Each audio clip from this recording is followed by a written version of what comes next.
invitamos a Néstor, que vaya subiendo, al doctor Néstor Velanda, doctor en psiquiatría, gran investigador de toda esta temática. Uno diría que no equivocó ninguna de las dos profesiones. ¿No? Bueno, vamos a recordarles en el afiche, ustedes van a ir viendo, y en la cartelera del cine, las charlas que vamos a ir dando consecutivamente hoy, las que vamos a dar mañana, y así sucesivamente.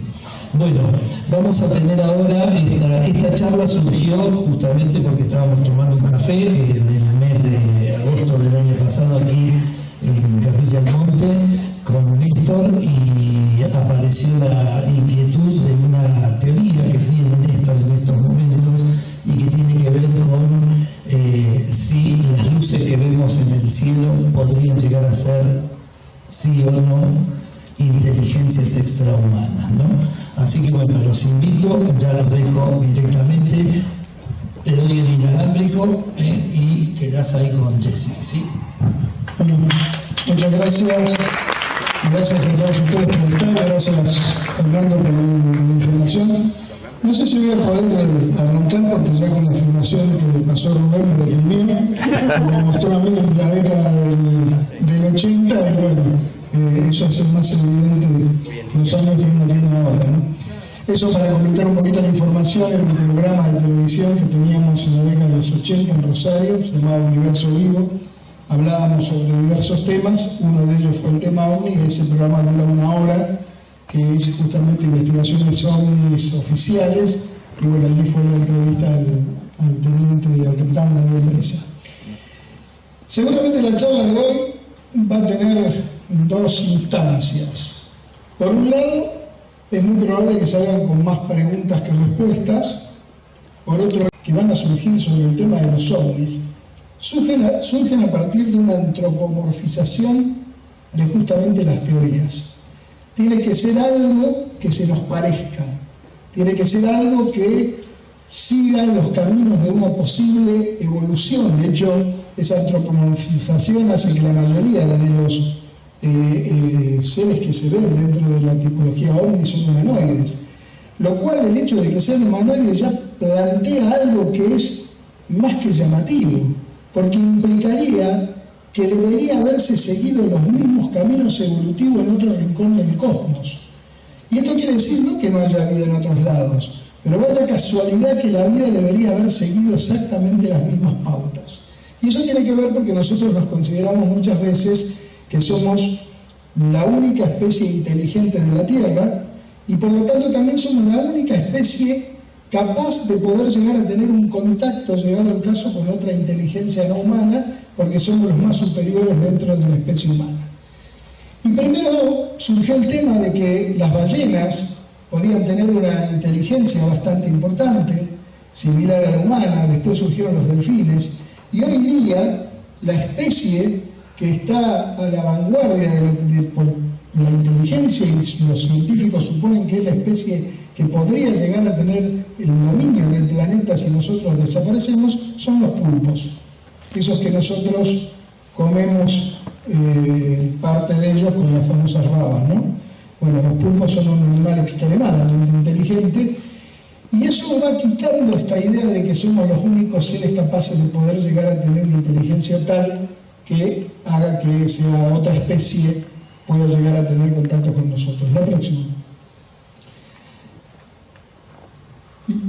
Ahí estamos. Bueno, esto es un poco para tener en cuenta, es una vieja obra de Hermes Trismegisto, la tabla esmeralda, que decía una frase que es lo que es arriba es abajo, haciendo una referencia de que todo lo que se ve en el mundo macro quizás se puede ver en el mundo micro. Y esto tiene que ver porque siempre se pensó que las leyes de la física cuántica eran solamente aplicables al mundo micro, es decir, a lo más chiquitito de todos. Y esto tiene importancia porque en la física cuántica hay cosas que suceden que parecen mágicas, como por ejemplo que todo está unido, que todo está entrelazado. Como por ejemplo que si uno parte un fotón o un electrón y manda una parte a una punta del universo y otra parte a la otra, cuando uno uno cambia el radio de giro de una de esas partes, la otra automáticamente cambia en sentido contrario, como si estuvieran unidas por algo que está por debajo de lo que nosotros podemos ver. Esto Einstein le decía un efecto espeluznante, porque o bien algo debía moverse más rápido que la velocidad de la luz, que era inconcebible para Einstein en ese momento, o bien todo lo que creemos que está separado, inclusive todos nosotros que nos vemos como entidades separadas, en realidad en un punto está todo unido. Esto se llama entrelazamiento cuántico y es aplicable a la física cuántica, a lo micro. ¿Pero qué sucede? Sucede que en los últimos años, la próxima, ha habido una serie de descubrimientos donde se aplica la física cuántica al mundo macro. Es decir, que estas cuestiones de unión de las cosas que podrían explicar una parte de fenómenos paranormales, una parte de estas cosas raras que suceden que no entendemos, podrían tener una explicación porque este tipo de fenómenos de unión de las cosas, y en esto también incluimos al tiempo, también estarían aplicándose al mundo macro. La próxima. Estos son algunos de los trabajos que están científicos que avalan esto que estoy diciendo. La próxima. Han salido en la revista Science, por ejemplo. Y ahora vamos a entrar en un fenómeno que es lo primero que vamos a ver. De esto podríamos estar hablando todo el día entero, que tiene que ver con las luces. Luces que aparecen en esta zona muchísimo, que han aparecido a lo largo de la historia de la humanidad, como ahora vamos a ver. Y yo me voy a remitir a dos casos en particular, que podríamos hablar de muchos más. La próxima. Justamente este tipo de las luces que se ven en distintos lugares del mundo tienen distintos nombres. En Europa se les llaman Wailer Wish, en Inglaterra, por ejemplo, que dicen que son los espíritus o las hadas, y Rich en Alemania o Austria, que son luces que flotan en bosques o pantanos. También la cultura lo asocia a espíritu o alma. Fefoliet en Francia, luces que aparecen en zonas pantanosas, que se cree que son almas en pena. Luz de la Santa Compañía en España, especialmente en Galicia, luces fantasmales que acompañan a la gente. En América Latina, la luz mala en Argentina, Candileja en Colombia, la luz que persigue a los pecadores, pero la luz mala también se la ve y acompaña a los campesinos por el campo. Hay infinidad de testimonios de todo esto. Farol de Corpo Seco en Brasil, la luz asociada obviamente a la cultura de la época, y la cultura popular le va asociando distintos orígenes, espíritus antepasados, alma en pena y demás, pero lo concreto es que siempre aparece una luz que son con lo mismo que acaba de relatar Rubén con el tema de las luces que se ven en la Antártida, o que tienen extraños movimientos, que salen, que van, que desaparecen, que pasan a través de una isla, atrás de una isla de 1 kilómetro y no aparece más. Esos fenómenos se viven dando a nivel mundial. En Asia se lo llama también, Itodama en Japón, luces esféricas que flotan en el aire, asociadas también al alma de los muertos. Aleya en Bangladesh y en la India, luces en los pantanos. Naga Fireworks en Tailandia y Laos, bolas de luz que emergen del río Mekong. La próxima. También tenemos en América del Norte Spotlight, las luces de Marfa, que algunos dijeron que se identificó que eran las luces de los autos reflejadas, pero lo cierto todavía no se sabe qué es lo que son. Ghost Light en Canadá, en Australia Midnight Lights, que son luces que persiguen a los viajeros en el interior del país. En África Mayave, que son las luces asociadas a los espíritus traviesos. En todos los lugares del mundo, hasta en la Antártida, hay apariciones de luces. Luces que tienen distintos tipos de comportamiento. En nuestro país la tenemos aquí en el Uritorco, la tenemos a partir del año 1991, por ejemplo, en Victoria, y en distintos lugares donde aparecen estas luces que tienen, y esto es lo más importante y lo más interesante, comportamientos de tipo inteligente. Hay gente que se dedica a investigar estas luces, por ejemplo, con equipo altamente sofisticado, por ejemplo, el amigo Checo Jalulaf, que tiene uno de los equipos quizás más importantes que hay en Argentina para poder investigar las luces con cámaras, con distintos filtros y demás. Hay innumerables filmaciones y fotografías de estas luces.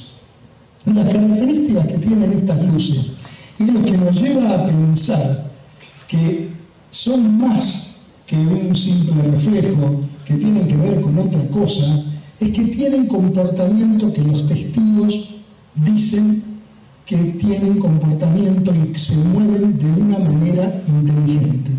Como característica, lo que se ve es la cuestión de la inteligencia o de la intencionalidad. Lo que contaba recién Rubén, de esos dos tubos que aparecieron allí, en ese caso en la Antártida, que se movieron, y Rubén decía que es como decir, aquí estamos y es una forma de comunicación. Pues bien, ese tipo de comportamiento es lo que se ve en estas luces. Persiguen a las personas en los vehículos, las luces siguen a los observadores cambiando de dirección y velocidad, responden a acciones humanas, en algunos relatos las luces se acercan o se alejan cuando alguien intenta interactuar con ellas, o bien hacer señales con luces o con láseres, desaparecer y reaparecer, pueden desaparecer repentinamente y luego reaparecer en otro lugar, parte de los casos que contaba Rubén recién. Movimiento coordinado, a veces las luces parecen moverse en patrones específicos como si estarían comunicando algo o jugando. Es decir, todas estas luces que yo les acabo de mostrar, y obviamente voy rápido porque es un tema tremendamente enorme, como para poder explicarlo, por eso les dije al principio que muy probablemente se iban a quedar con más preguntas que respuestas. Todas estas luces que se mueven en distintas partes del mundo tienen este mismo comportamiento y la gente ve los mismos patrones. Por eso dicen que estas no son simplemente reflejos, no es simplemente una proyección de algo, sino que hay una inteligencia detrás de esto que quizás intenta comunicarse o de alguna manera se comunica con juego o lo que fuese. Y han aparecido no solamente en todos estos lugares del mundo, han aparecido a lo largo de toda la historia de la humanidad, desde los principios mismos de la humanidad. Y por ejemplo, aparecen en libros como la Biblia, donde en Éxodo 13, 21, 22, Dios guía a los israelíes en el desierto con una columna de fuego, de luz, durante la noche. El Señor iba delante de ellos de día en una columna de nube para guiarlos por el camino y de noche una columna de fuego para alumbrarles. Una luz inteligente que guiaba el camino, en este caso del pueblo israelí. El Bhagavad Gita también en el capítulo 11 habla que Krishna se revela a Arjuna en su forma cósmica rodeado de luz divina y resplandor. Si miles de soles surgieran en el cielo al mismo tiempo, su resplandor podría asemejarse al esplendor de ese ser supremo. La próxima. En el folclore argentino, las famosas luces malas, que muchas veces se relacionaron con espíritus, se relacionaron con almas en penas, y que hay infinidad de testimonios, y cualquiera de ustedes muy probablemente tengan algún abuelo, un tío, un pariente, un amigo, que vive en el campo y que andando por el campo de pronto se le apareció una luz y esa luz lo acompañó y lo siguió. Y en algunos casos, esas luces también guían e indican el camino cuando alguien está perdido, como vamos a ver mañana cuando hablemos del caso de Juan Oscar Pérez, las últimas revelaciones que hay en torno al caso de Juan, donde una luz lo guió a él a la salida de un lugar cuando estaba perdido. Luces inteligentes, luces que se comunican, luces que aparecen a lo largo y a lo ancho de la historia. La próxima. Esto, por ejemplo, lo pueden encontrar en internet, es un censo de folclore que está dividido por distintas categorías, un censo que se hizo en el año 1921, donde habla de distintas cosas de los folclores de todas las provincias argentinas, que van desde historias del folclore, de la Salamanca, de espíritus y demás, y en muchos de los relatos aparecen historias justamente de luces, como son estos casos del año 1921, donde se hace referencia a apariciones de luces. La próxima. En los mapuches también, por ejemplo, esta deidad que se conoce como Piripillán, que se la asocia a una luz roja, que después los mapuches lo asociaron como que es la luz que surge de los volcanes, pero la imagen de Piripillán, fíjense que tiene justamente una bola en el centro de su cuerpo y que representaría esas bolas de luz de distintos colores que aparecen también en el folclore y también dentro de la cosmovisión mapuche. Las observaciones de OVNI, la mayoría, empiezan con la aparición de una luz. En este caso es una estadística oficial del grupo que se formó en la década del 2000, que es la ATIP, es el grupo oficial de Estados Unidos. Después en 2017 salió un gran revuelo con todo esto, con observaciones de ovnis y demás. Y las observaciones de 1996 al 2023 muestran que el 52% de los reportes de WAP corresponden justamente a apariciones de luces. Y yo podría centrarme en innumerables casos que uno ha investigado o casos que están dentro de la bibliografía, como por ejemplo las luces de Gesalen en Noruega, donde hay equipos científicos que viven investigando estas luces que tienen distintos movimientos, que entran, salen, van, vienen. Pero me voy a limitar a dos casos. Primero, uno porque lo viví de cerca, lo investigué bastante durante mucho tiempo, que involucra luces con una cuestión, con una característica inteligente, y que también muestra cómo va mutando el fenómeno para justamente transformar las luces en seres luminosos y también con una inteligencia. Y en el otro caso es un caso que es tremendamente importante porque lo vivió un antropólogo e hizo un trabajo científico que fue publicado a partir de lo que vivió, que no tiene nada que ver con su estudio, pero él vivió esta aparición. El primer caso que me voy a referir es de este lugar. Este lugar que ven aquí es la estancia La Aurora. La estancia La Aurora en Salto, Uruguay. Una estancia que se hizo muy famosa en la década de los 80, a partir de, aquí tienen la visión, esa es la estancia, esto por el ver, la estancia La Aurora hoy día no se puede entrar.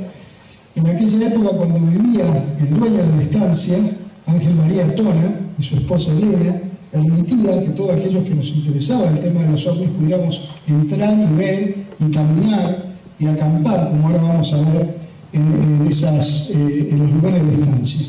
Hoy día lo que sí se puede visitar es algo que el propio Tona fundó e hizo a partir de comprar unos campos que están enfrente de la estancia que ven ahí, y él lo que vio ahí es la gruta del Padre Pío de Pietrelcina.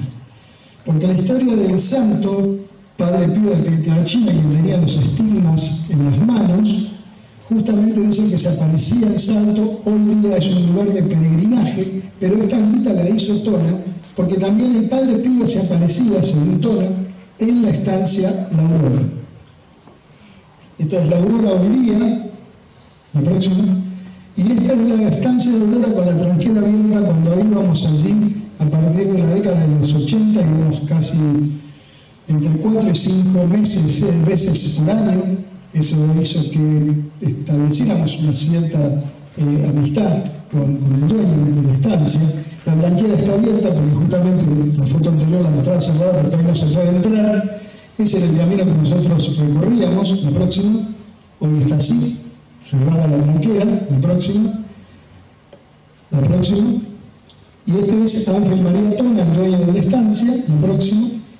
Y el primer evento sucede en febrero del año 1976, donde una luz ilumina toda la estancia.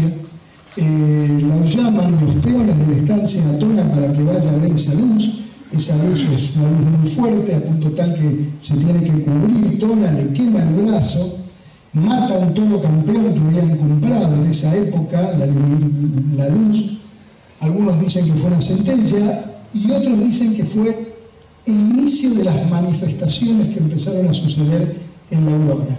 Y la otra manifestación sucedió aquí vemos a Tona. La otra manifestación sucedió, la próxima, fue justamente en esa fecha que está, el 3 de marzo de 1976, cuando siente una tremenda explosión, y cuando salen a la mañana se dan cuenta que un umbú que estaba justamente muy cerca de la casa había desaparecido, había quedado en hueco.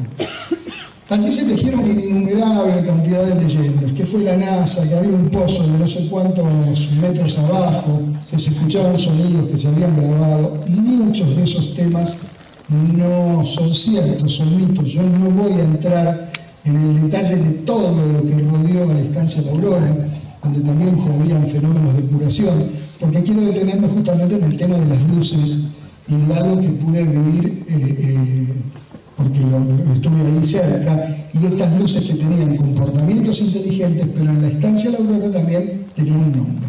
La próxima. Bueno, acá el fenómeno. El que ven allí es un bosque de eucaliptus, es el lugar, la próxima, donde acampábamos. Allí ven la foto de la estancia La Aurora, lo que ven a la derecha. Aquí está la estancia de Aurora, este es el bosque de eucalipto donde nosotros acampábamos, y esta es justamente la gruta del Padre Pío, que está en un campo que está enfrente de la estancia de Aurora. Y la mayoría de los fenómenos luminosos, yo les puedo asegurar que en una noche, por ejemplo, de primavera, donde no hacía mucho calor, era prácticamente la techada, lo que uno encontraba caminando por el campo, por todo este sector, porque había gente de todos los lugares, de todos los países, que iban a acampar para ver los fenómenos lumínicos de la aurora. La mayoría de las representaciones luminosas sucedían en esto, que es el río Daimán. Sobre este río, que marcaba los límites del departamento justamente de Salto, allí aparecían las luces, que generalmente eran luces que aparecían en números de 3. El próximo. Este es el bosque de eucaliptus. En esa primera manifestación dicen que esa luz tumbó un árbol y que ese árbol marcaba a cosas que aparecían en la tierra. En la tierra uno podía encontrar, caminando el campo, marcas circulares de trípodes. Algunos decían que eran naves que se asentaban. La próxima. Aquí acampábamos, este lugar donde estábamos. La próxima.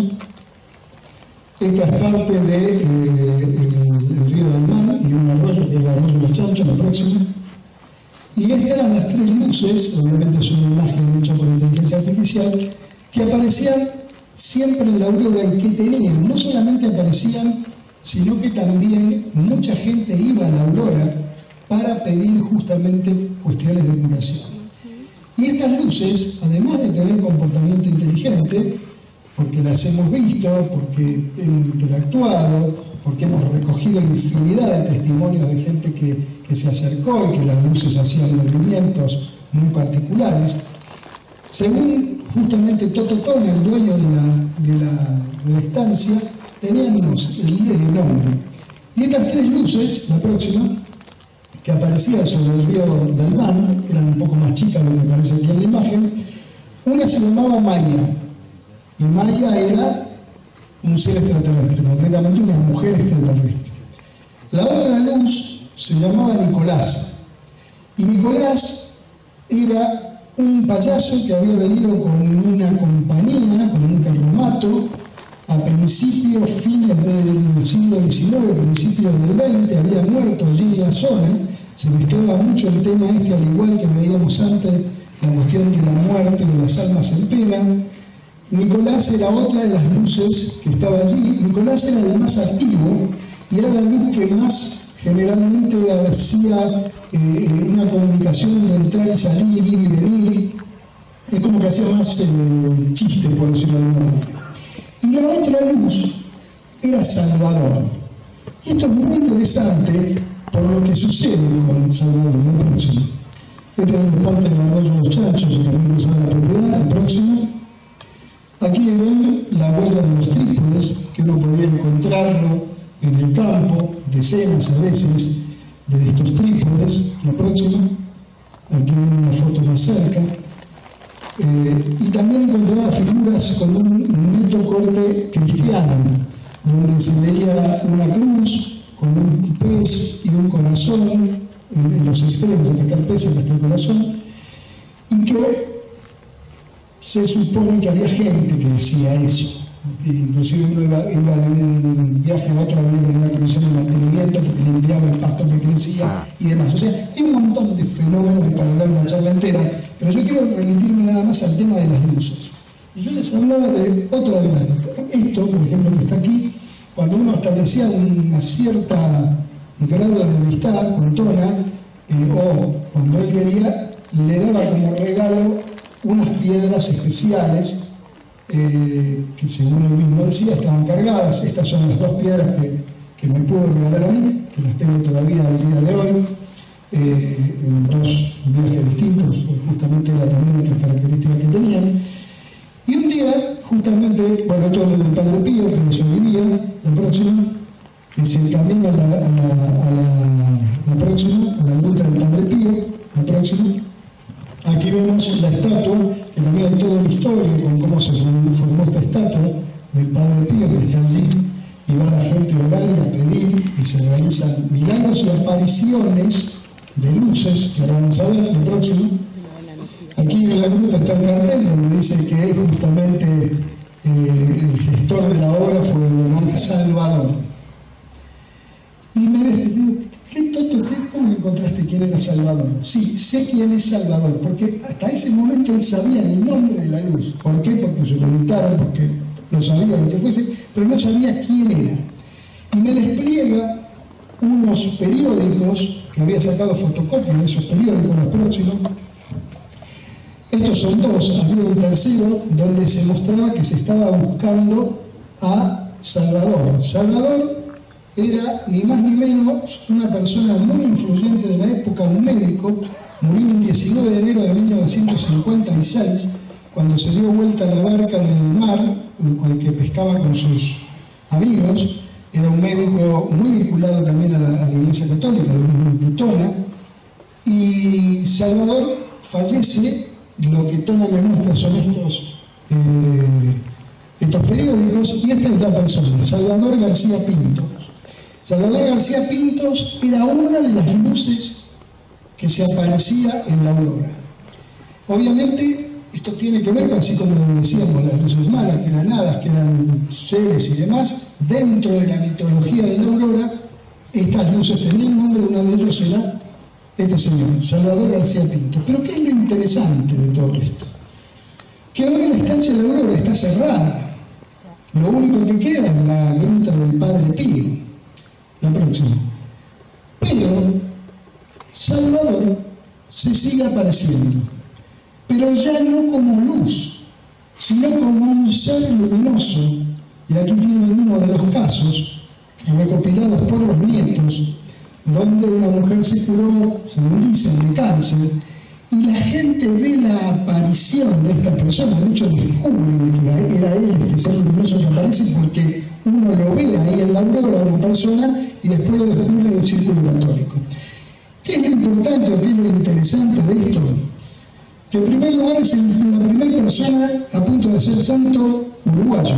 En el año 2018 se inició el proceso de canonización de Salvador García Pinto, a partir de los milagros que se producen de gente que fue curado en la aurora, más concretamente hoy día en la caseta, en la gruta del Padre Pío de Pietrelcina. Y mutó esa imagen de luz a ser luminoso, pero con las mismas características también de ayudar a desaparecer y desaparecer. Esto que parece no tener sentido, o que no tiene relación entre luces y seres luminosos, tiene relación cuando entremos en algo que es lo que podría llegar a ser todo esto, que no tiene que ver con seres extraterrestres que andan volando en naves por ahí ni nada por el estilo, a mi criterio. Obviamente es mi opinión, como decía Fernando al principio, son distintas ideas, hipótesis que uno tiene, sino con otra cosa que, si se quiere, es más fascinante que todo eso y que explica un montón de cosas. Y ahora voy a entrar en otro caso que es icónico, que es el que le decía recién, que es el de que vivió esta persona, que es Diego Escolar. Diego Escolar, un antropólogo, investigaba todo lo que tiene que ver con los huarpes y las tierras que tienen los huarpes en la zona de San Juan, en la zona de Mendoza, el próximo, y que vivió una experiencia extraordinaria. Concretamente, la experiencia extraordinaria para que ustedes se den una idea, es haber tenido una luz de más de 3 metros de diámetro a 15 metros de distancia. Acá no estamos hablando de una luz en el cielo, no estamos hablando de una luz que se ve a lo lejos, no estamos hablando de una luz al cual uno le está haciendo seña de luces. Estamos hablando de una luz que de 3 metros de diámetro que apareció aproximadamente, calculo, yo no sé calcular muy bien la distancia, pero la distancia que estoy yo parado de las cortinas que están ahí. La vieron 4 personas a esas luces. Y esas luces, Diego Escolar, nada que ver con el tema OVNI en absoluto, estaba en otra cosa, motivó él como antropólogo del CONICET, motivó que hiciera un trabajo, porque la mayoría de los antropólogos se encuentran con un montón de este tipo de fenómenos, pero no se atreven a decirlo por miedo a un poco lo que decía Rubén en tono de broma, a que la academia los sancione porque se hable de estas cosas. Él tuvo la valentía de escribir este artículo, que lo pueden encontrar y leerlo tranquilamente, está en internet, se llama Calingasta X-Files. Este artículo lo publica en una revista de antropología, Calingasta X-Files, aquí está el artículo, y allí cuenta con lujos de detalle la aparición. Yo voy a tratar de resumirlo muy brevemente. Esto sucede en la Pampa del Leoncito, esto forma parte del artículo, y esto es el dibujo que él hizo de todo el comportamiento que tuvieron esas luces. Y aquí pueden ver, este era el recorrido que andaban ellos de noche, porque iban a tratar de ver un puesto de indígena en esa zona, van haciendo todo este recorrido y aquí aparecen las primeras luces que lo van siguiendo. Ellos primero creen que son autos de gendarmería, que son autos que pasan por la ruta, y a medida que el pueblo estaba para acá, esto es cerca de Barreal, donde hoy está viviendo actualmente Diego Escolar, esto es en la provincia de San Juan, acá está el pueblo, habían salido de acá a caballo, los 4 debían cruzar toda esta extensión, que es la Pampa del Leoncito, que es un lago, mar seco, que es totalmente, no hay nada allí. Y ellos ven las luces se acercan y se alejan, juguetean, hacen esto que venimos describiendo, e inclusive siguen avanzando, las luces van detrás, después vuelven a aparecer, y lo importante del evento se produce aquí, porque ellos tienen que esquivar un alambrado que había por la zona, hasta que encuentran un parte del alambrado roto para cruzar la Pampa del Leoncito y poder justamente ir y seguir el camino donde ellos iban. Lo interesante del caso es que estas luces, que él lo dice en su artículo, lo huellean. Las luces, ellos las ven a la distancia mientras van avanzando, desde acá hasta acá, las luces van siguiendo el camino, haciendo zigzag, como viendo el recorrido que ellos tuvieron que hacer, porque ellos trataron de cruzar por distintos lugares, pero había alambrado, pero las luces no podían, no había un alambrado, hasta que encontraron por dónde pasar. Y las luces fueron siguiendo el movimiento que ellos hacían hasta que una de estas luces se le pone a 15 metros de distancia. Una experiencia tremenda, hay algo que no cuenta en el artículo, pero sí él lo dice porque lo hablamos, porque hoy me considero un amigo de Diego.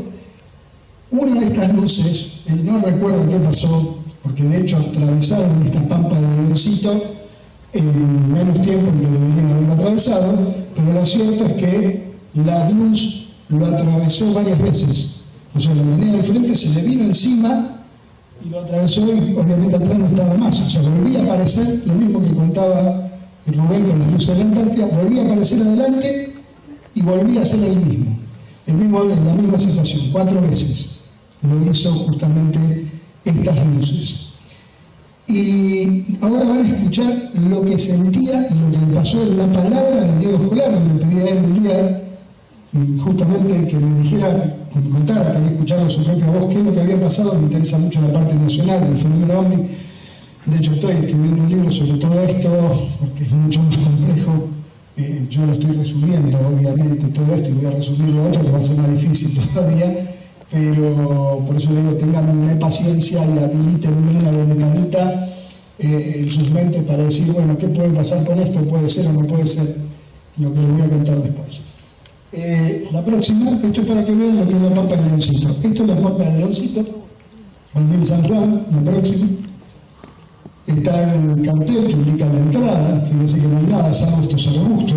De hecho, ellos en algunos momentos lograron, intentaban esconderse detrás de estos arbustos donde se veían las luces. La próxima, son esto, lo que hay. Esto no es la Pampa de Leoncito, son algunos de los caminos que se atraviesan. Como pueden ver, no hay absolutamente nada. La próxima. Está muy cerca de allí, cerca del barrial, el observatorio Leoncito, por la calidad del cielo, es uno de los observatorios importantes que tenemos en la República Argentina. Y aquí está Diego Escolar señalando lo que él pudo ver. Yo estas imágenes que ustedes ven aquí, fue una noche larga, creo que más para él que para mí, porque estábamos comunicándonos por WhatsApp y yo iba construyendo imágenes con la inteligencia artificial y se la iba mandando a Diego y Diego me decía así, estaba más arriba, estaba más abajo, tenía las puntas más ovaladas, menos ovaladas, o sea, hasta llegar a una imagen aproximada de lo que él vio, la próxima. Y ahora vamos a escuchar parte del testimonio y presten atención porque es realmente fascinante. Vuelvo a decirle, no es un investigador de OVNI, no le interesaba el tema OVNI hasta ese momento, un antropólogo estaba buscando información sobre los huarpes y vivió esta experiencia. Después, en otro de los episodios, esa sensación aparente no me siguió. Después, por un largo rato, las luces no se le muestran más. Es una parte que se empieza de nuevo a poder acercar una luz, que en realidad hace mucho que se acercaba, pero parecía que podía ser un vehículo en la ruta. Cuando eso se acerca, bueno, es la parte tal vez más dolorosa, mayor proximidad, que se acerca de poco hasta llegar a, diría, unos 15 metros nuestro, y una luz grande ya como 3 metros de diámetro. Ese momento quedamos parados mirándola, dos de los 4 del grupo, nosotros retirados más lejos, y la luz parada alumbrándonos muy cerca. Yo veía todo blanco, mis brazos, el cuello, yo estaba en un caballo, el otro muchacho estaba. Bueno, también había una sensación yo lo llamo anestesia emocional, así lo llamo creo en el artículo, porque nuevamente no entendía cómo podía estar relativamente o bastante tranquilo, y mi compañero también, incluso se baja a mear delante de la luz. Dijo, ¿cómo es esto? Eso, bueno, era la mear y ya, se puso a ver. Y bueno, esa sensación duró bastante, mientras la luz hacía cambios de color, de intensidad, qué sé yo, hasta que en un momento yo tenía un arma, otro de los muchachos también, es algo relativamente habitual ahí cuando se va a esas expediciones, siempre tienen que ver también con la posibilidad de la caza furtiva, etc.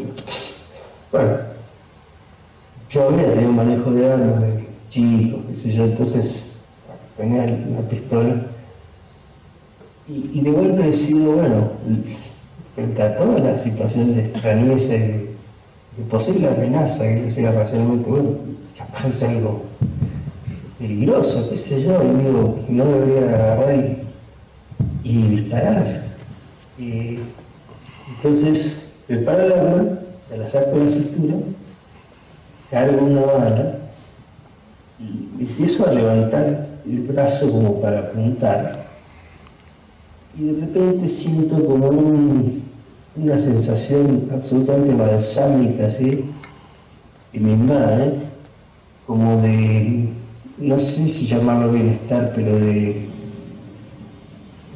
casi, no sé si dulzura tampoco, algo como que, y claramente no voy a hablar de telepatía, porque no sé si es eso, pero en mi mente me llegó, sentí una especie de mensaje que me decía, sensaciones, ¿no?, para me decía algo así como, no, flaco, no entendiste nada. lo que estás haciendo, o sea, está absolutamente equivocado. Además, o sea, como era una futilidad absoluta lo que le iba a hacer, era una torpeza absoluta, y la sensación me invadió tanto que lo único que atiné fue a sacar la bala de la recámara y guardar la pistola en la cintura sin hacer más nada, o sea, como la inutilidad del gesto que yo iba a hacer. La próxima. Después, en otro de los... Ustedes fíjense lo que acabamos de escuchar en palabras de un testigo. Estamos hablando, vuelvo a repetir, para que ustedes dimensionen. Una luz de 3 metros de diámetro que cambia de color, que se mueve, que avanza, a 15 metros de distancia. Y por el otro lado lo que él llama anestesia emocional, y uno de los compañeros se baja a orinar enfrente de la luz. O sea, es algo absurdo desde donde se mira, hasta que él tiene un momento de racionalidad, si se quiere, aunque fue absurdo también, de tratar de ver, bueno, voy a tratar de defender qué puede pasar acá, y pasa lo que acaban de contar. Esta imagen de la luz a esa distancia, iluminando lo blanco a él y demás, a esta distancia del suelo, con los bordes así ovalada, porque no es una luz exactamente redonda, es la que más se aproxima, según las propias palabras de Diego en este intercambio que comentaba anteriormente, a lo que él vio. Y vamos a escuchar qué decía en ese momento. Bien, esa situación sigue un ratito más, la luz pues empieza ahí, con muchos pormenores, se empieza a ir de a poco, y nosotros seguimos camino hacia donde estaban las otras 2 personas, que harían unos 100 metros, calculo yo, y creo que fue en ese momento donde nosotros estábamos todo el tiempo queriendo recular, volver hacia el lado del pueblo, que está lejísimo, pero como volviendo en dirección contraria al camino que habíamos seguido antes, como escapando de las luces, ¿no?, que estaban apareciendo de nuevo ahí. Y en ese momento, un momento en que ahí creo que fue que me invadió un terror repentino y absolutamente indominable. O sea, pasé del bienestar al terror casi total, en el que era tanto el miedo que me invadió que tenía miedo de yo espantar a mi propio caballo y que me tire, y me dejé ahí y dispuesto a eso, terror total, y habrá durado unos segundos, porque de golpe sentí también una tranquilidad, ¿no? Como que el terror habrá durado unos segundos y al hizo un switch práctico de nuevo tranquilidad, porque no hay otra explicación, no pude haber pasado tan, bueno, no sé, lógicamente no tan rápido el terror a la tranquilidad y viceversa. Bueno, esa situación de tranquilidad duró incluso cuando después aparece otra más grande que hace todo el recorrido que hicimos con los caballos, otro que los huelló y todo eso, se para nuevamente una estancia muy cerca, y donde el vaqueano más viejo, que se estaba todo el tiempo, casi todo el tiempo con miedo, y ahí nos dice: prepárense a pelear con el diablo. Y en ese momento yo no tenía mayor miedo, o no tenía miedo, y tosí. La próxima. Esto que... Esa situación sigue un ratito más. Esto básicamente es la continuidad. Pasa la próxima. Esto básicamente es la continuidad de lo que escuchábamos anteriormente. Sí, que a lo mejor pasarlo directamente pasarlo, digamos, pasarlo a la otra imagen. Ahí está.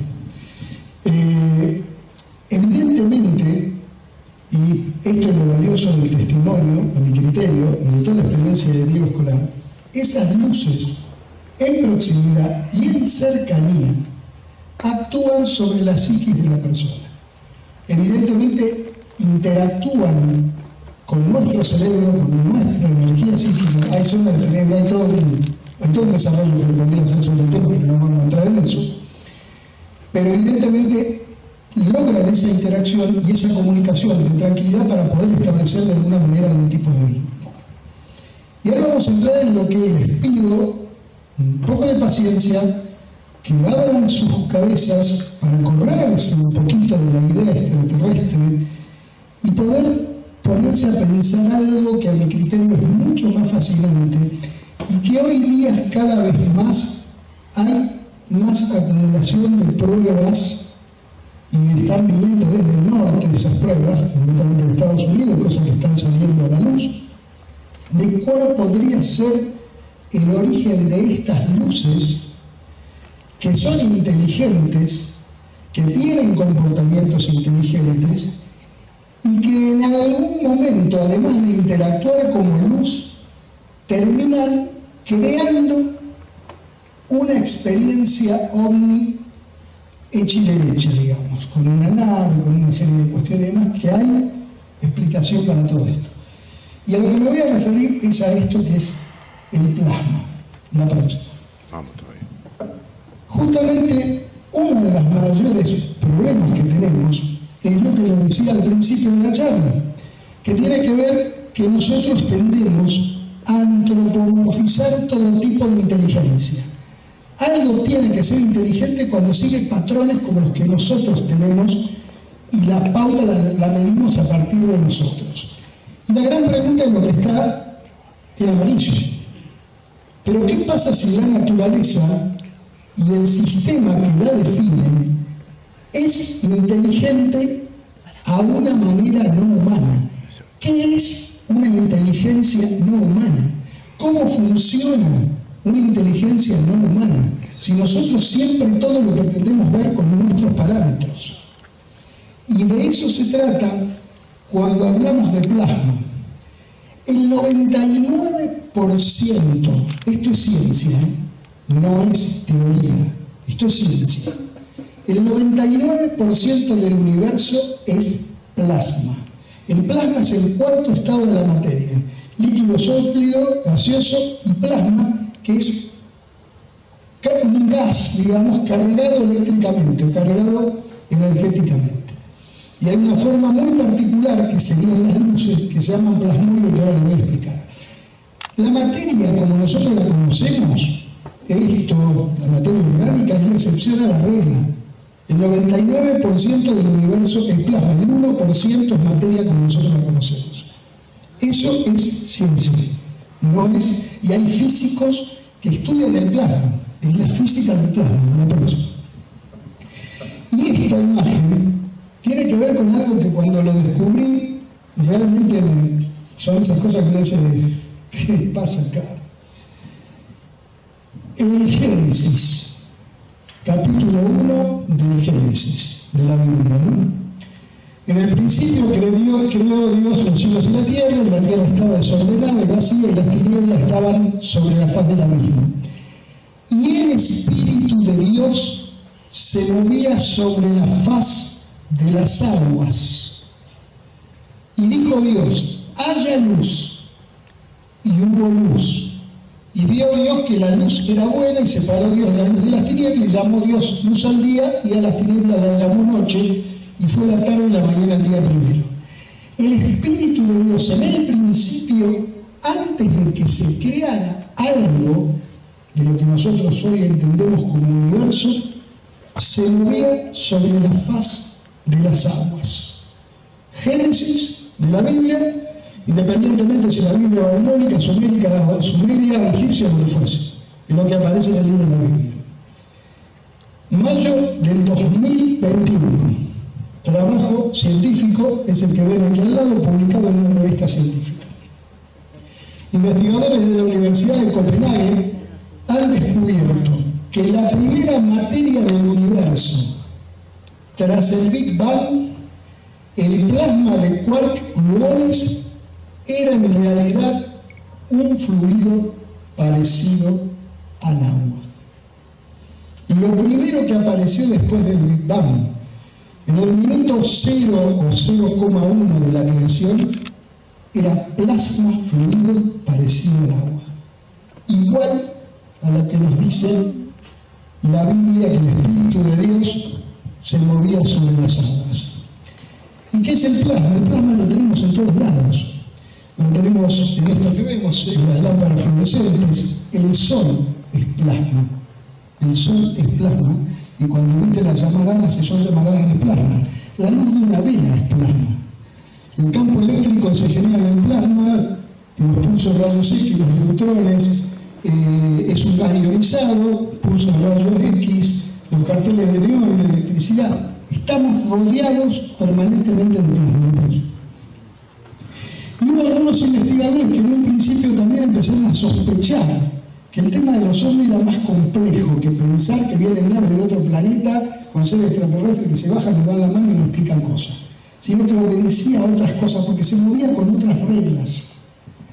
Por ejemplo, Philip Klass habló de que parte de las hipótesis hablaba en 1966 que podían ser bolas de plasma. Vincent Gaddis habló en su libro Misterios de Fuego y Luces, también hablaban de que quizás las luces misteriosas tenían que ver con plasma.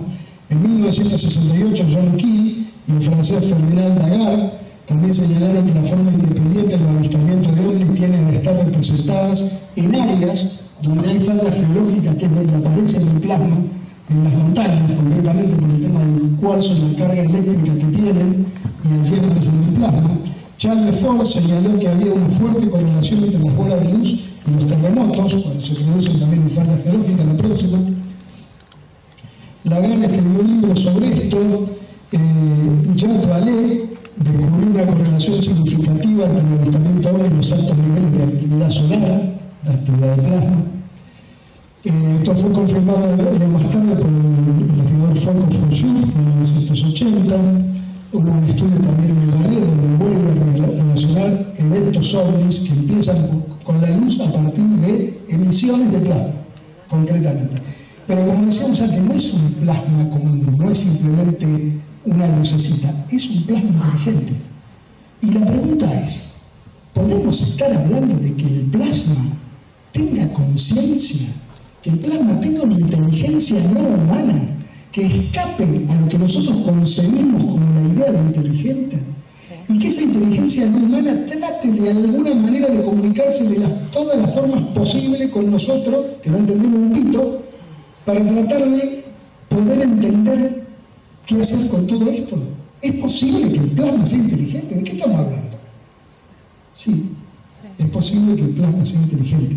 Y no lo digo yo, lo dice la ciencia, no aplauso.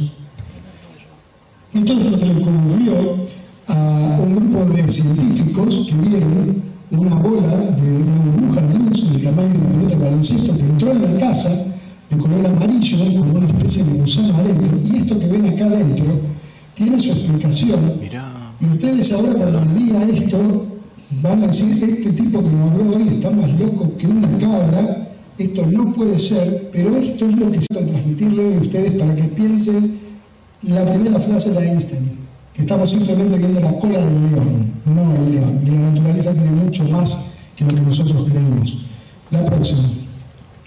Este trabajo es un trabajo, no es un trabajo, es un documento oficial, no sé exacto, que es un estudio que tiene como nombre Proyecto Conlin. Se inició en diciembre del 96, se completó 4 años después, en marzo del 2000. Los hallazgos se publicaron en un informe de 4 volúmenes y 465 páginas, y de la Fuerza Aérea Inglesa. Es justamente titulado Fenómenos aéreos no identificados en la región de defensa aérea del Reino Unido. Solo se produjeron 11 copias del informe y se distribuyeron un número restringido de funcionarios del Ministerio de Defensa. Esto fue sacado a luz por el diario Sun de Inglaterra, este informe con estos 4 volúmenes. Aquí tienen cada uno de los volúmenes, los estudios de lo que está hablando cada uno de esos volúmenes. Pero ¿por qué traigo este informe de la Real Fuerza Aérea Británica? La próxima. Por esto. Porque justamente en uno de los informes, está marcado con el punto rojo, Este fenómeno se denomina en el informe formación del plasma flotante, similar a ball lighting, y se supone que produce un campo de energía inexplicable que crea la apariencia de un triángulo negro, parte de lo que se ve muchas veces en apariciones de ovni. Triángulo negro, generado por los fenómenos del plasma, explican los informes de encuentros cercanos debido a la inducción de alteraciones perceptivas y demás. La próxima. El resumen de todo esto es esto. El informe atribuyó la fuente de los WAP u ovnis genuinas como plasmas exóticos. Concretamente, el tipo de plasma a la que me estoy refiriendo se llama plasmoide y se llama concretamente plasma complejo polvoriento. Ahora le voy a explicar por qué. Porque esto tiene una importancia mucho más grande de la que nosotros podemos imaginarnos. ¿Y qué es lo que hacen estos plasmas complejos? Y lo dice el informe de la Real Fuerza Aérea Británica, más allá de las cuestiones científicas. Emiten luces de diferentes colores y adoptan una miríada de formas, parte de lo que vio Diego Escolar. Pueden ser densos y aparentemente volar. Los plasmas fueron captados por el radar, parte de lo que vimos en los informes que decían Rubén. Se movieron rápidamente y en ángulos aparentemente imposibles. El caso también, de ejemplo, que dio Rubén de los movimientos que hacían, fueron visibles en varias configuraciones, cambian de forma rápida y dramáticamente. Este señor que está acá es David Bohm. Quizás algunos lo hayan conocido, algunos lo sintieron nombrar. David Bohm no es cualquiera, es uno de los físicos cuánticos, es uno de los que ayudó a generar la teoría cuántica. Fue ayudante de Einstein, justamente, físico estadounidense, importante contribución en los campos de la física teórica, en la epistemología, en la neurofisiología. Durante su primera etapa, Bohm hizo una serie de importantes contribuciones a la física, particularmente de la mecánica cuántica y la teoría de la relatividad. Como un posgrado de la Universidad de Berkeley desarrolló la teoría de los plasmas, que hoy se conoce como fenómeno de difusión de Bohm. Su primer libro, Teoría Cuántica, publicado en 1951, fue bien recibido por Albert Einstein y otros. La próxima. Y David Bohm fue uno de los primeros que trabajó sobre los plasmas, porque los plasmas se pueden crear también en el laboratorio. Y lo que él hizo, lo que él descubrió en ese laboratorio de Berkeley, que empezó a hacer lo que se convertiría en su obra nula sobre los plasmas. Bohm descubrió asombrado que cuando los electrones estaban en un plasma, dejaban de comportarse como entidades individuales y empezaban a comportarse como si formaran parte de un todo mayor e interconectado. Aunque parecía que su movimiento individual eran aleatorios, cantidades inmensas de electrones eran capaces de producir efectos sorprendentemente bien organizados. Como si fuera una criatura ameboide, el plasma se regeneraba constantemente y se acercaba con un muro todas las impurezas, al igual que un organismo biológico encerraría una sustancia extraña. Aquel mar de electrones, de acuerdo a lo que vio Bohm, parecía que estaba vivo.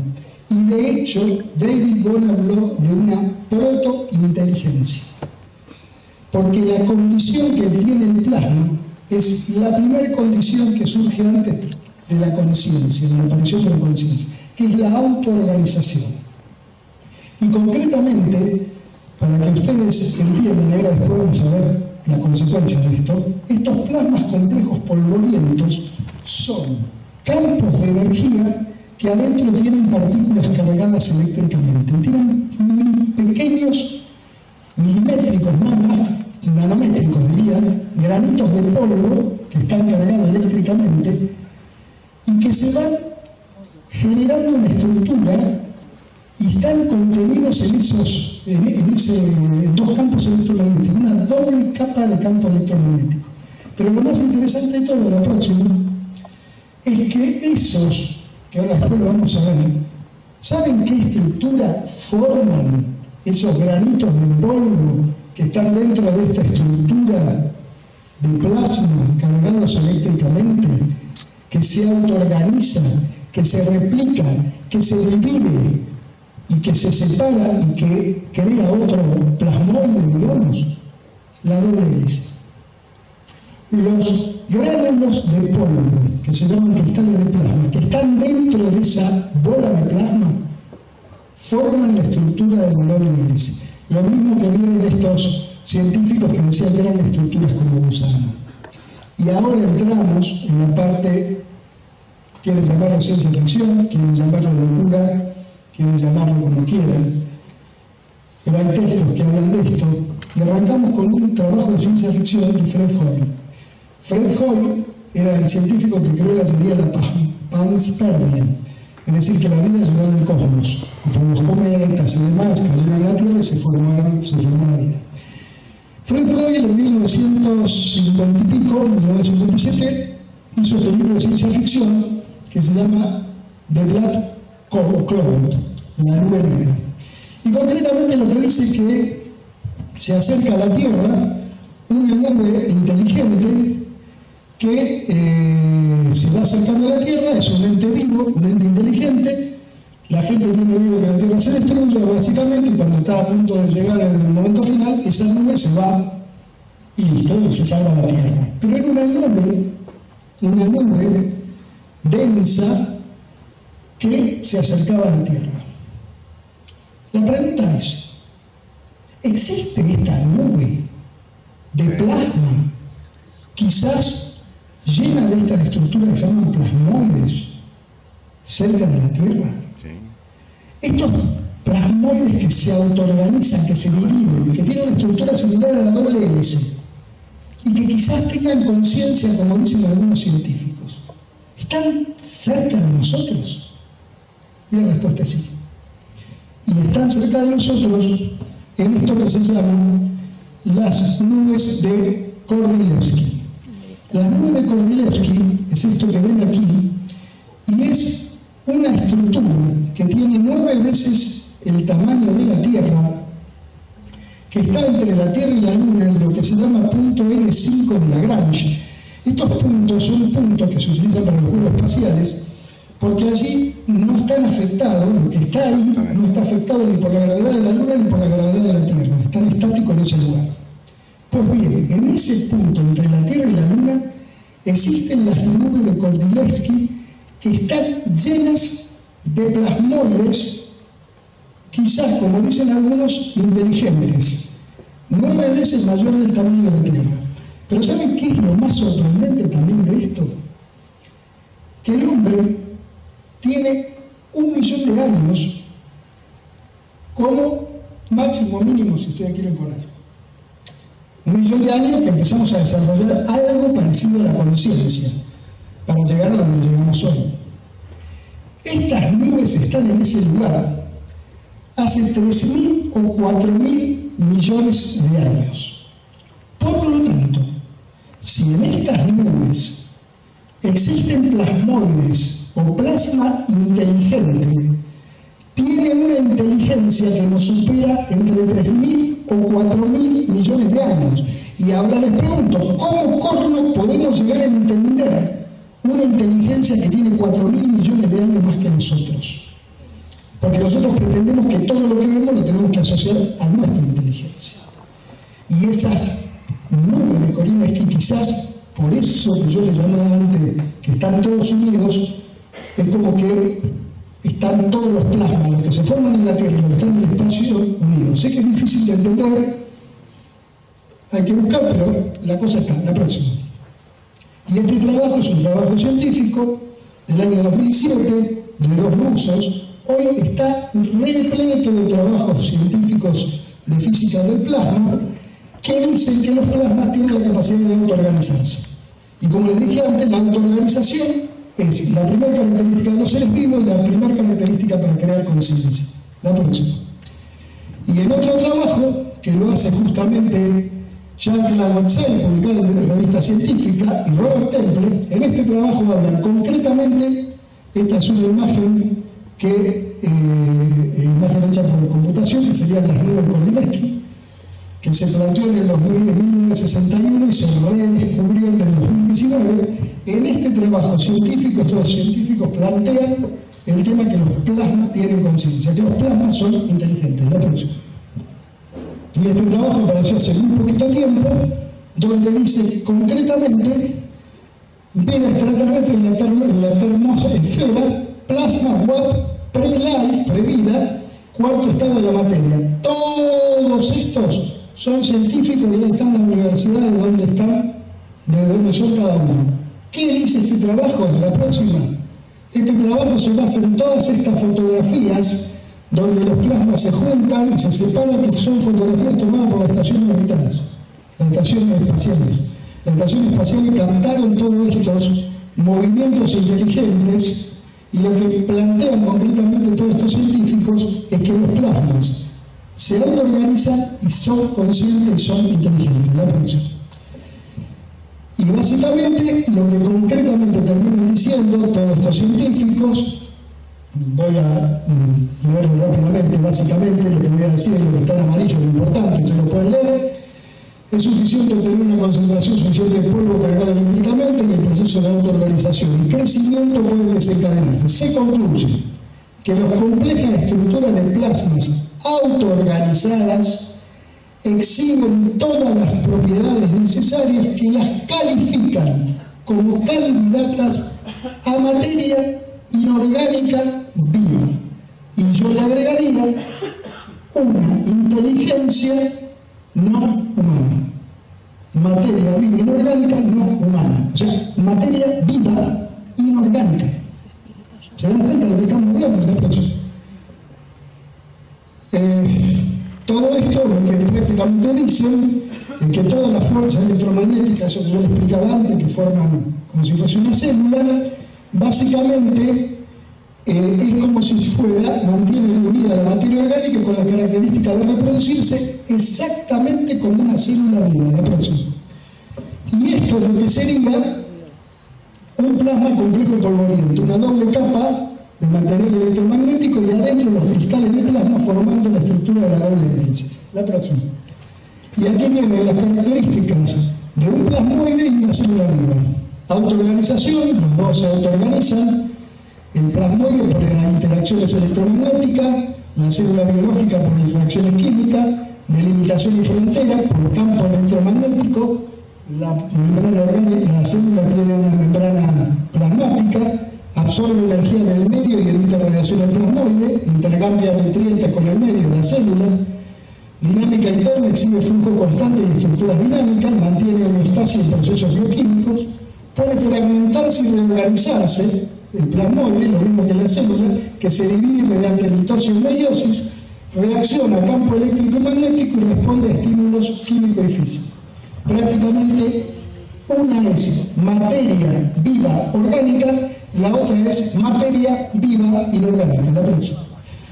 Estas son dos fotografías de luces o plasma de las que hablaba al principio. La próxima. También luces, en otro caso, que no vamos a hablar ahora. La próxima. La próxima. Estos son nuestros trabajos que hablan, pero no me interesa. La próxima. Vamos rápido, la próxima. Y las conclusiones. Vamos. El claro vínculo entre los avistamientos de ovnis y la energía electromagnética. 2. Aunque no sobre los ovnis per se, fue traído por investigadores de ovnis que notaron los efectos sí y el electromagnetismo tienden a estar vinculados de manera similar a cómo los ovnis y el electromagnetismo se vinculan. Es esencialmente una continuación lógica del segundo tema. Se observan efectos psicoquinéticos como los fenómenos poltergeist tienden a compartir muchas similitudes con la experiencia ovni. Entre estas similitudes se encuentra el controvertido tema de la materialización y desmaterialización de objetos. La próxima. Y acá básicamente que los plasmas y la forma de luz basada en el plasma pueden ser una forma de vida inteligente no humana o simplemente proporcionar el vehículo para que una inteligencia no humana se monte sobre esa luz para poder interactuar. La próxima. Interactúa desde el punto de vista de emisión electromagnética sobre ciertas áreas cerebrales. Una de estas es justamente lo que se llama red neuronal por defecto. No vamos a entrar en esto, la terminamos, la próxima. Pero básicamente estos son las conclusiones más generales. El entrelazamiento cuántico y el efecto del observador pueden hacer que nuestras mentes moldeen los plasmoides que se manifiestan en la inteligencia o las inteligencias que los habitan en cualquier cosa con la que podamos esperar interactuar en tales circunstancias, por una necesidad de comunicarse. Entonces un día se va a aparecer como ser extraterrestre, puede ver como un ángel, otro como una luz, o lo que sea. Puede ser un ángel, un santo venerado, un antepasado, una criatura de otro planeta, una nave espacial, la Santísima Virgen María o el mismo Dios. Pero alguna situación es una situación con la que estas inteligencias parecen jugar, sintiendo tal vez que es la única forma realista de responder a una presencia humana. La próxima. Dale un toque, te quedan de ahí. El Sol es plasma. Lo ponemos como ejemplo, digamos, de lo que serían los plasmoides que están en esa nube y que interactúan con los otros plasmas que aparecen en la Tierra. Dale un toquecito. Y está en la Tierra con todas sus culturas a lo largo y a lo ancho de la historia de la humanidad. Como vimos, las luces aparecieron a lo largo de lo ancho de la historia de la humanidad. La próxima. Habría una interacción entre toda esa cultura, entre lo que hay en la Tierra. Dale otro toquecito. Dale otro toque. Y otro toque. Otro toquecito.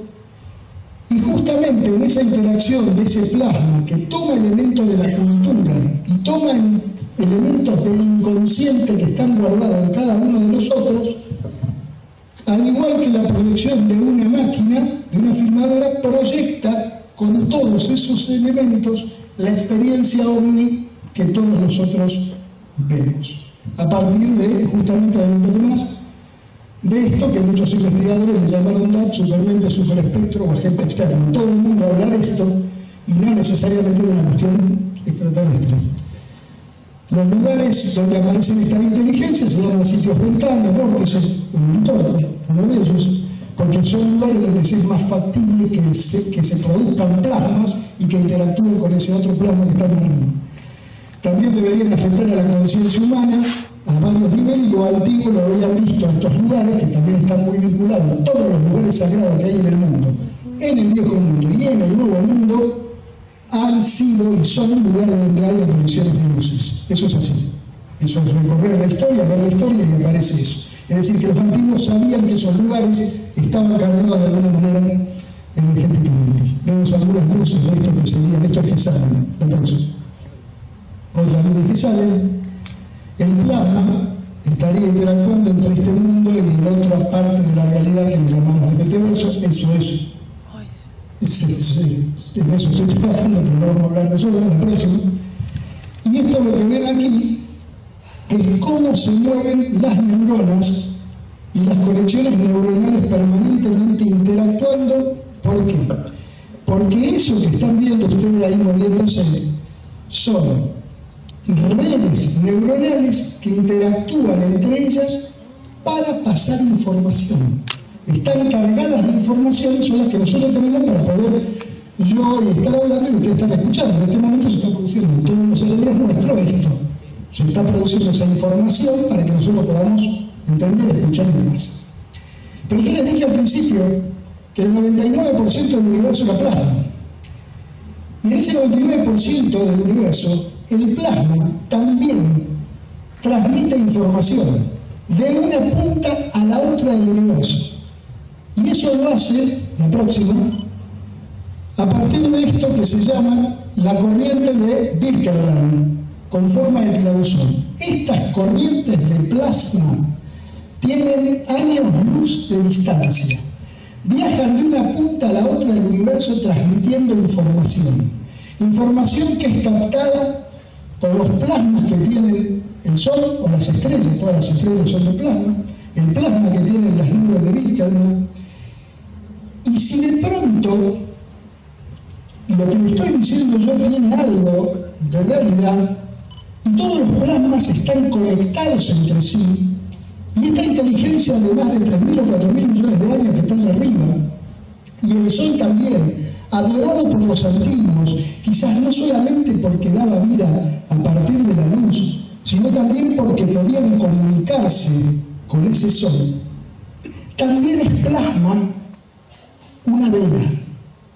Y todas las culturas del mundo le rezan a lo que fuese con una vela encendida, quizás con una vieja información por la cual el rezar, el emitir información, eléctrica, porque sale información de nuestro cerebro, a esa vela, haga que esa información se traslade también a esos otros plasmas que están en el universo. Y esta es la energía que justamente surge, que es de conexiones entre neuronas. La próxima. Y esto es, hace muy poquito tiempo, concretamente hace 2 días, ya la charla la tenía terminada. Jacques Vallée, para los que no lo conocen, es un astrofísico que es el gran investigador del tema de los ovnis, un tipo que tiene, bueno, pueden googlearlo, Jacques Vallée, los que no lo conocen, astrofísico, fue uno de los creadores de Internet, fue el creador del primer mapa de Marte, e investigó el tema de los ovnis y demás. Y escribió 6 libros que se llaman Ciencia Prohibida, donde cuenta a manera de diario todas sus ideas, todas sus experiencias. Le digo que hay información, especialmente en este último, de ensayos y cosas que se han hecho que son tremendas y se sorprenderían de lo que van a encontrar ahí. Y en ese libro, en el último, que es este, Ciencia Prohibida 6, los diarios de Jacques Vallée del 2010 al 2019, o sea, lo último que escribió, lo último que va a escribir, porque tiene más de 85 años, no quiere saber más nada del tema, o sea, esto es el último diario que escribió. Durante la década del 2010 al 2019, ¿cuál fue la evaluación de Vallée sobre la naturaleza de los fenómenos ovnis que vivimos viendo? Esto se revela en una entrada del diario fechada el 13 de mayo del 2015 de la página 301 de este diario.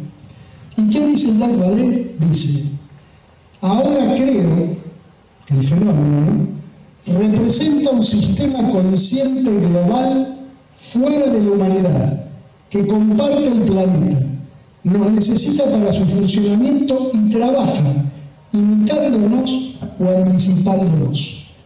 Quizás ese sistema global que está con nosotros desde el principio de los tiempos y que desesperadamente busca comunicarse, interactuar no tenemos duda, pero sí que busca comunicarse con nosotros, quizás pueda ser el plasma. Y Teilhard de Chardin, filósofo y paleontólogo, dijo, y en función de esto que les acabo de contar, así que es difícil de poder incorporar, en la escala de lo cósmico, solo lo fantástico tiene posibilidades de ser verdadero. Mañana les voy, a los que se queden en capilla, les voy a mostrar algo que nunca se mostró, que es públicamente, que es parte de una de las regresiones que le pude hacer a Juan Oscar Pérez, el protagonista de Testigos de Otro Mundo, del libro Detrás de la Niebla, que está allí afuera, lo pueden conseguir, donde se cuenta todo el caso por el cual se hizo famoso Juan, digamos, que mañana algo le voy a comentar, pero lo más interesante, los últimos acontecimientos que están sucediendo hoy en la vida de Juan Oscar Pérez, y algo que van a ver, hablando de comunicación de lo que sea que fuese, que es tremendamente fascinante, porque es muy loco lo que pasó y lo que se puede apreciar en esa filmación. Así que los que quieran venir, mañana los espero con esta otra cosa, y recuerden esto que nos decía Teilhard de Chardin: en la escala de lo cósmico, solo lo fantástico tiene posibilidad de ser verdadero. Muchas gracias.